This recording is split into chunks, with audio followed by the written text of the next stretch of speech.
అందరికీ నమస్కారం. నేను మీ కొమరద్ భరద్వాజ్ శర్మ. ముఖ్యంగా చతుర్థ స్థానాధిపతి ద్వాదశ భావం అంటే 4వ స్థానాధిపతి 12వ స్థానంలో కూర్చుంటే ఏం జరుగుతున్న విషయాలు మొత్తం కూడా క్షుణ్ణంగా మనము తెలుసుకుందాం. ఇప్పుడు సబ్స్క్రైబ్ అవటం నా లైవ్ వీడియోస్ మొత్తం కూడా మీకు కనిపిస్తూ ఉంటాయి.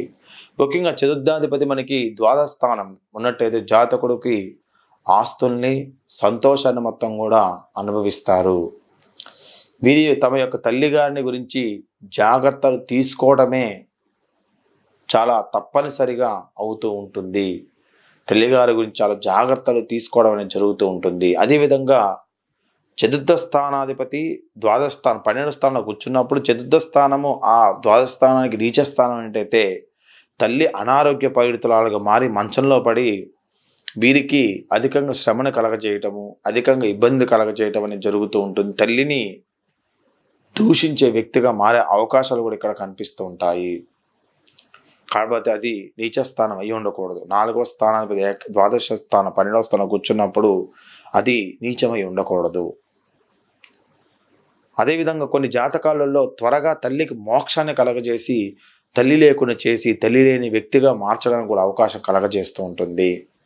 సవితి తల్లి వల్ల కొన్ని రకాల ఇబ్బందులు కూడా కలగజేస్తూ ఉంటుంది. అది పాపస్థానం అయినప్పుడు.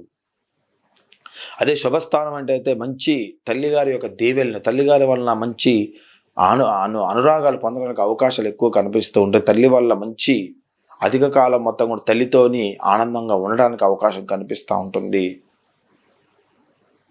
ఇక ఆర్థికంగా ఎక్కువ శాతం కూడా వీరికి కొద్దిగా దుఃఖాన్ని కలగజేస్తూ ఉంటుంది.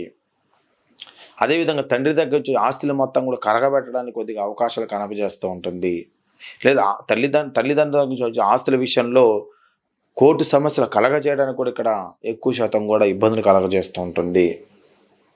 ఇక చతుర్థాధిపతి మనకి వ్యయ స్థానం ఉన్నప్పుడు జాతకులు గృహ భూములు లేనివాడిగా, అనేక వ్యసనాలు కలిగిన వాడిగా, మూర్ఖుడిగా, అదేవిధంగా ఆలస్యమైన పనులు చేసేవాడిగా చక్రం అనేది మారుస్తూ ఉంటుంది.